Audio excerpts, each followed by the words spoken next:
What's up guys, ketemu lagi sama aku Tiger di Diorama ID. Oke, hari ini kita kedatangan satu monitor lagi dari Asus ya, yang namanya adalah XG27 UCG.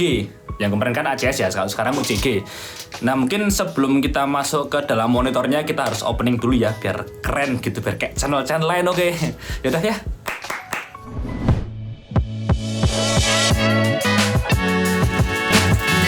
Ini dia barangnya ya. Ya barangnya ya cukup gede ya, karena ini monitor 27 inci ya. Sebelum kita bisa review, mungkin kita akan buka dulu dusnya ini, karena ini belum aku pakai sama sekali. Sekalian kita coba, kita review, terus kita kasih tahu pengalaman gimana. Oh ya, dengan ada catatan juga ya. Ternyata emang setelah aku cari monitor ini di marketplace itu ternyata masih belum rilis. Yang rilis itu adalah yang seri UCS-nya ya, bukannya UCG. Ini agak beda ya. Jadi ya udah, kita buka dulu aja mungkin ya sebelum kita review. Oke, let's go. Kita unboxing bawah seperti biasa ya. Cukup soalnya. Oke ya bro, ini monitornya ya cukup gede. Kita akan buka dulu dusnya ya. Ini barang punya Asus ya. Kita dipinjemin, jadi ini tulisan flashnya itu cuma repackage sebagai dari DHL ya, Dunlop. Merek apa lah cetok urusan ini. Besok pengacara buka Anjir. Oke, ini ya. Jadi kita akan jelasin satu-satu barangnya ada apa aja di sini. Ya ini cukup berantakan ya, karena ini cuma repackage ya. Jadi yang leboknya ngawur. Yaudah, ini pertama-tamanya ada kitab-kitab. Ini kitab-kitab kayak gini. Ya, yang biasanya kitab-kitab nggak pernah kalian baca itu kan. Terus stiker. Ada stiker ini paling kalian suka nih. Di koleksi stikernya nggak pernah dipakai, cuma dipajang doang, karena kalau dipakai eman-eman. Cuma ada satu doang kalau kalian beli, kalau nggak beli nggak bakal dapat stiker. Ini masih isinya, ya di sini isinya kabel-kabel ya biasa. Kalau dari barang-barang untuk media di review itu pasti dia dimasukkan ke dalam sini kabel-kabelnya biar aman ya. Ini kabel, ada kabel power. Ini kabel powernya udah ada kabel power ya, yang Asia ya, jadi gampang colokannya, nggak perlu konverter. Terus ini kabelnya itu DisplayPort seperti biasa, standar sekali. Oke, terus apa ini? Aku nggak tahu ini apa. Bentuknya kayak bagian belakang monitor sih, cuma bagaimana nggak tahu. Ini seperti kayak bongkar pasang, bisa dibongkar pasang gitu, bisa diganti gitu modelnya. Tapi nggak tahu, kita buka semua dulu aja ya, soalnya aku nggak tahu ini apa benernya gitu. Oh ya, ini power brick-nya ya, seperti biasa ya. Ini nggak pakai power brick nggak bisa hidup. Ini gabungannya sama ini power cord, oke. Terus kita, ya ini standnya sama kayak yang seri UCS ya guys ya. ACS kemarin.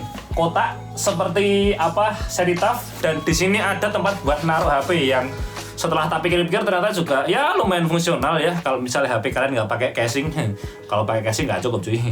Gendut soalnya HP-nya jadian. Oke, ini standnya, kakinya bagian bawah. Ini stiker ala-ala. Ini stiker ala-ala nggak tahu apa. Oh, ini agak lain ya guys. Ternyata ini langsung gabung kakinya. Beda sama yang seri ACS kemarin ya. Kalau seri ACS kemarin itu kan kakinya kan bisa ya sama monitornya. Ini beneran masih baru anjir. Kukira ini tuh barangnya tuh cuma repackage biasa, tapi ternyata masih baru ini. Plasternya juga masih banyak, masih lengkap. Bentar. Terus pasang mana? Oh, pasang sini. Oh, ini nanti fungsinya, ada fungsinya nanti. Oh, anjir. Yang ini monitornya menurutku lebih bagus daripada yang ACS kemarin ya, karena ini ya seri yang ultranya istilahnya ya. Oke, dari kakinya dia nyambung ya di sini ya. Jadi nggak yang bisa dibongkar pasang, kakinya udah jadi satu. Terus kalau kita lihat dari logo ROG-nya nggak tahu ini ya. Ini kayak chrome gitu loh modelnya tuh. Kelihatan ya, kayak chrome gitu. Nggak tahu ini bakal nyala atau enggak. Nanti kita coba hidupin dulu ya. Sebelum itu ya udah, kita pasang dulu aja ya di laptopku ya. Kita cek dulu hasilnya kayak gimana, oke? Let's go. Oke, kita akan pasang monitornya di sini ya, seperti biasa.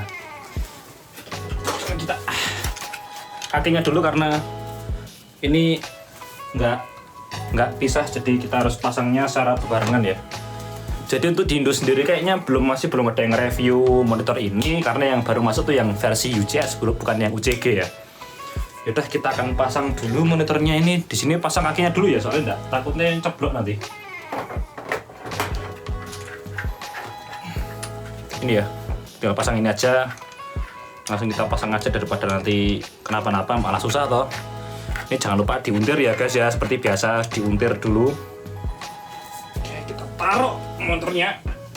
Hati-hati, agak berbahaya. Barang pinjaman.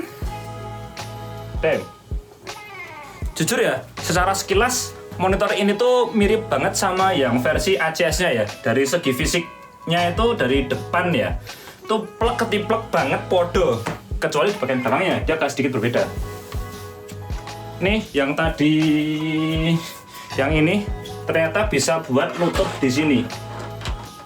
Nah tuh, nah tutup di sini. Nanti jadi fungsinya biar kabel-kabelnya tuh nggak begitu berantakan ya.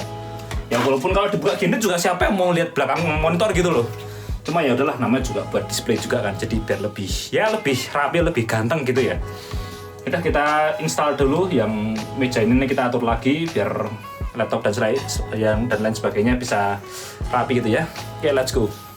Oke, yang pertama kita akan bahas panel dari monitor ini ya. Panel monitor ini menggunakan panel fast IPS dengan resolusi 4K dan refresh rate 160 Hz. Ya, yang spesial dari monitor ini dia memiliki dual mode ya. Jadi bisa diganti antara 4K 160 Hz atau ke Full HD 320 Hz.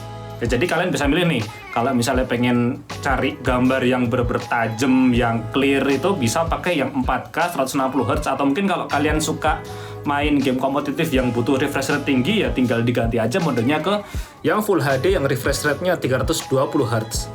Monitor ini juga udah support AMD FreeSync Premium dan Nvidia G-Sync ya. Jadi ya udah, gambarnya nggak bakal tiring-tiring lagi, nggak bakal blurry-blurry lagi.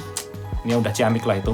Untuk warna yang dihasilkan dari monitor ini tuh ada di 95% DCI-P3 dan 130% sRGB ya. Emang standar dari monitor ROG yang seri ini ya, seri XG27 yang kayak ACS, ACG, UCS, UCG itu memiliki color gamut yang hampir mirip-mirip ya, sekitar 95-97% DCI-P3 gitu.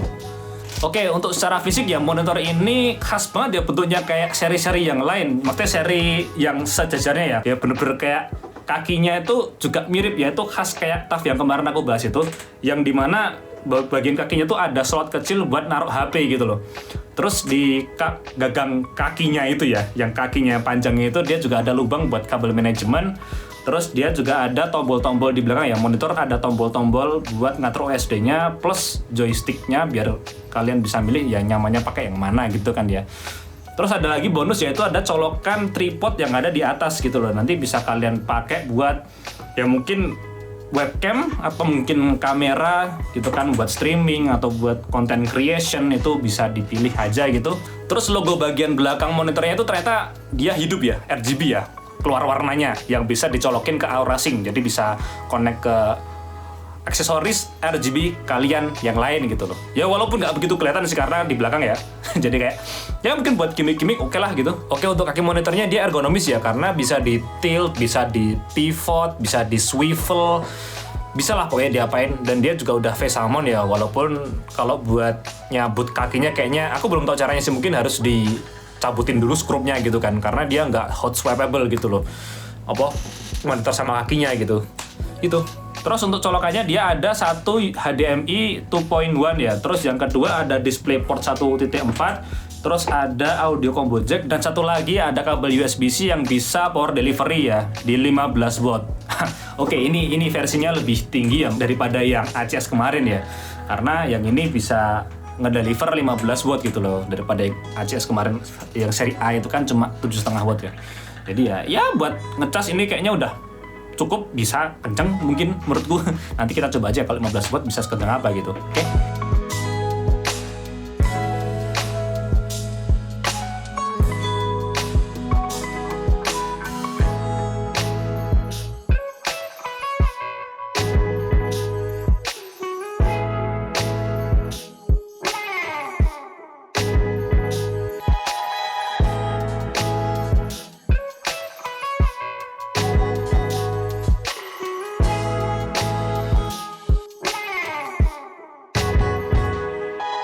Oke, untuk speed chargingnya kita dapat dari 42% ke 62 hampir 63% ada di 29 sampai 30 menit ya.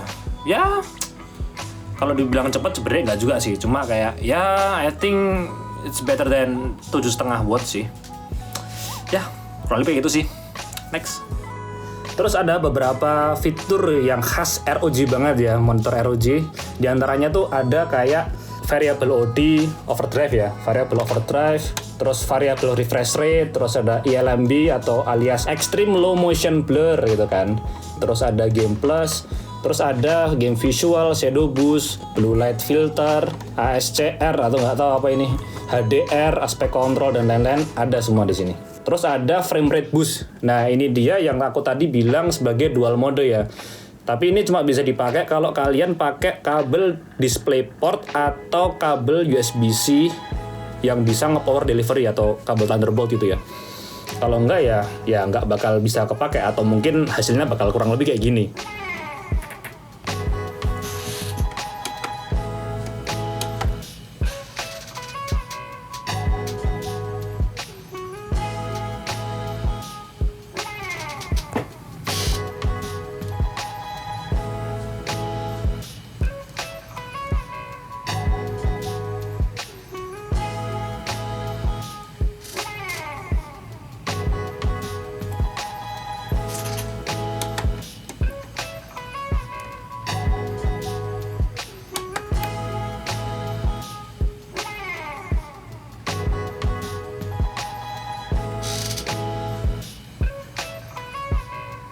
Ya kalau mau dipaksa kurang lebih hasilnya kayak gitu ya.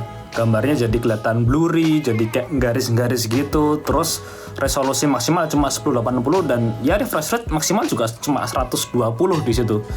Jadi refresh rate gak bakal naik. Ya, kayak gitu sih. Apakah monitor ini worth dibeli atau enggak? Ya, kalau menurutku sih ya, kalau kalian punya uang lebih, itu mungkin bisa diantisipasi dulu ya, karena emang barangnya ini tuh aku cari di marketplace online yang biasanya ada di Indo, Tokopedia, Shopee itu masih belum ada, belum masuk gitu loh. Yang masuk baru versi yang UCS-nya.